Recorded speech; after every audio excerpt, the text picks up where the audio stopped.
As a professional zoologist, I love being able to go out on a walk and look for wildlife.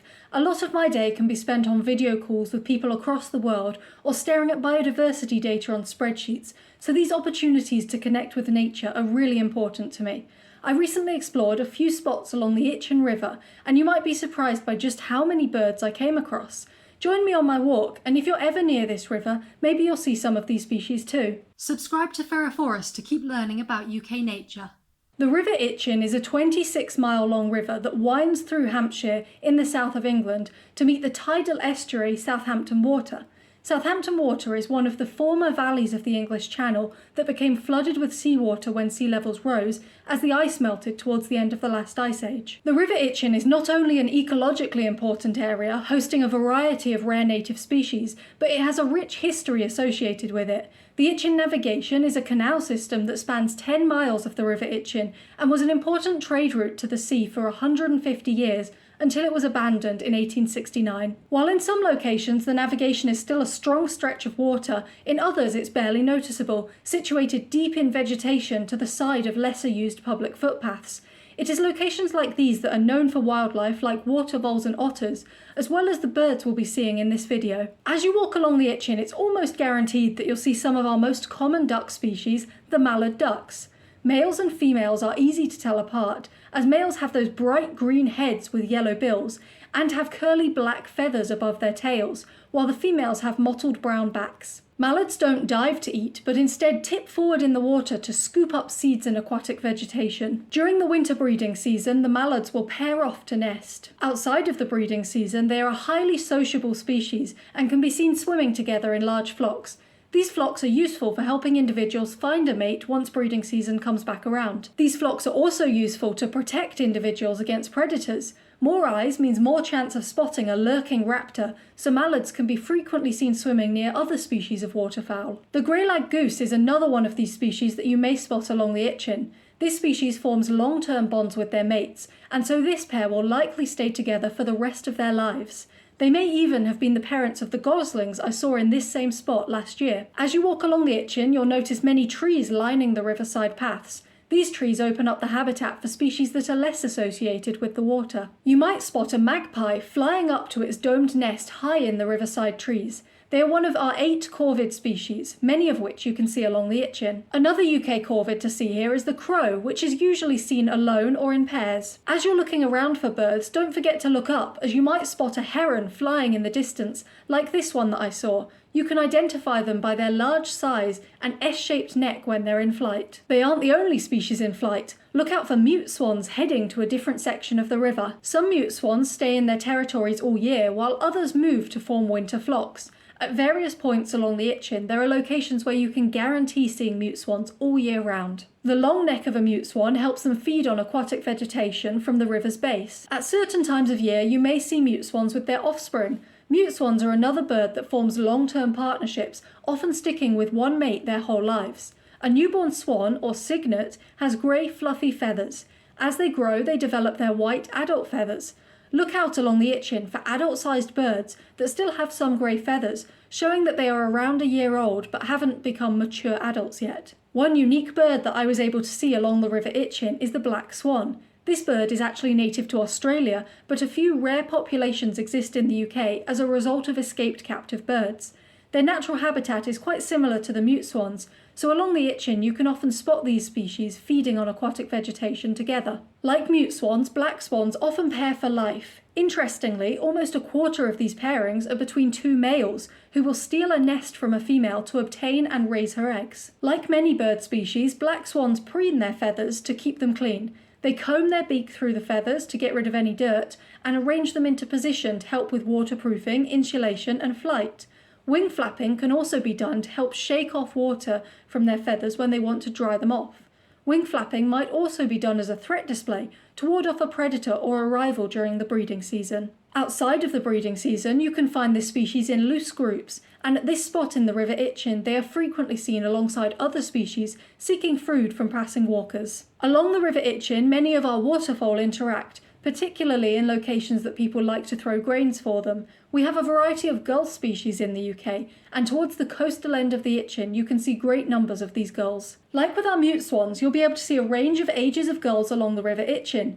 Gull species take up to 3 years to mature into adults, so you'll see a range of adult-sized birds with different feather patterns, which marks them out as being juveniles. These immature birds have much more dappling greys and browns on the back of their wings. Gulls also change plumage through the year, with the ones that I saw here being in their winter plumage, which will change during the summer. These black-headed gulls look extremely similar to Mediterranean gulls that can also be seen on the Itchen. You can tell gulls apart by a mix of their markings, beak and leg colours. Black-headed gulls have red beaks and legs, black end tips to their wings, a distinctive round dark patch over their ear, and 2 thin dark bands curling up over the top of their head. By contrast, the Mediterranean gull doesn't have black wing ends, and its black mottling wraps more around the back of its head rather than over the top of it. Black-headed gulls will swim and take prey from the water surface, or will dip their head under the water to catch food. They're opportunistic feeders that will eat what they can find from a range of insects, fish, worms, carrion, seeds, berries, and scraps left around in urban areas. In the winter, there are many more black-headed gulls, with up to 2/3 of the winter population here coming from northern European countries. But there are still more gulls to spot along the Itchen. Keep an eye out for the largest gull in the world, the great black-backed gull. This species is so large that it's even been known to swallow rabbits whole. I spotted this one eating one of the various flatfish species that are found towards the coastal end of the River Itchen. In fact, closer to the end of the river, the waters are governed by the tides. Depending on what time you walk along the river, you could spot the high tide, with the waterway being made use of by not only a variety of wildlife, but also recreational boaters and paddleboarders. At low tide, the waters recede so much that the base of the river is exposed, with the roots of river reeds and grasses becoming exposed to the air. Closer to the source of the river, the tide has little effect, and the strong waters flow continually. I spotted this little egret hunting for small fish at one such section, a once rare visitor that is now regularly seen in southern England. Another bird that was historically rare but is now much more widespread is the cormorant. I was very excited to see this water bird so close in the Itchen and walked alongside it for quite a while. These are probably my favourite water birds. I just find them so fascinating to watch. Give this video a like if you also love cormorants. Cormorants are fish eaters and will do a little half jump as they dive, helping streamline their entry into the water. Interestingly, for a water bird, their feathers aren't actually waterproof. This helps them dive deep into the water, able to go deeper than 50 metres, although usually they only go to around 10 metres. After they've finished fishing, they will jump up onto the shore and hold their wings out in a characteristic spread pose. Cormorants are frequently seen in this pose, and it's necessary since their feathers don't have that waterproofing, and so they need the wind and the sun to help dry them out. They are another species that preens to keep themselves clean, and actually have glands that they preen to use the secretions to help keep their feathers a little bit more waterproof. Cormorants can fairly consistently be seen on parts of the River Itchen, with this pair frequently spotted on the structure overlooking the railway. A variety of nature reserves sit along the banks of the River Itchen, helping to support the wildlife found here. Additional wildlife supports are dotted around, such as this bat box which I spotted up in the trees on the river banks. Bats like soprano pipistrelles and darbentons have lives that are closely associated with water, so these species are likely to be making use of bat boxes like this one here. Higher up in the trees, you're likely to spot large flocks of starlings. You'll likely hear them before spotting them because they can make quite a racket. If you stay for long enough, you might be able to spot them taking off over the river in an aerial display known as a murmuration. Back down at the river's edge, it won't surprise you to know that there are also plenty of feral pigeons along the River Itchen. These pigeons are waiting around for people to throw seeds down at popular feeding locations. Pigeons have fascinating courtship rituals, with the females running away and ducking down low, and the males dancing around her in attempts to get her attention, puffing up his chest feathers and bobbing his head. Pigeons aren't the only species with unique behaviours. You may spot pairs of pied wagtails along the river, bobbing their tail as they walk along the shores and flying away if someone gets too close.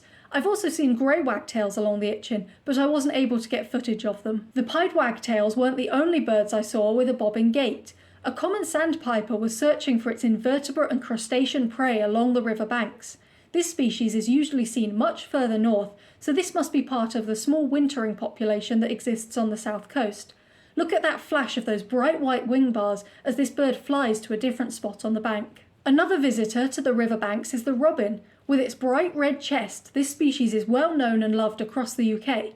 You're only likely to see one at a time during your walk because they are highly territorial and will drive away other robins. I spotted another territorial species during my walk. The moorhen will tolerate other species, but mated pairs will fiercely chase away other moorhens. The pairs will build a nest of twigs and vegetation that you can spot floating on the river. Near to the moorhens, I spotted the final bird of my walk, a little grebe swimming along the river. This small, fluffy-looking bird is clumsy on land and so rarely leaves the water, making its nest on a floating platform of waterweed. Have you ever been on a walk along the River Itchen? I'd love to hear in the comments below what birds you've seen there. If you've walked rivers in different parts of the country, which of these bird species did you spot, and which did you see that I didn't see on my walk?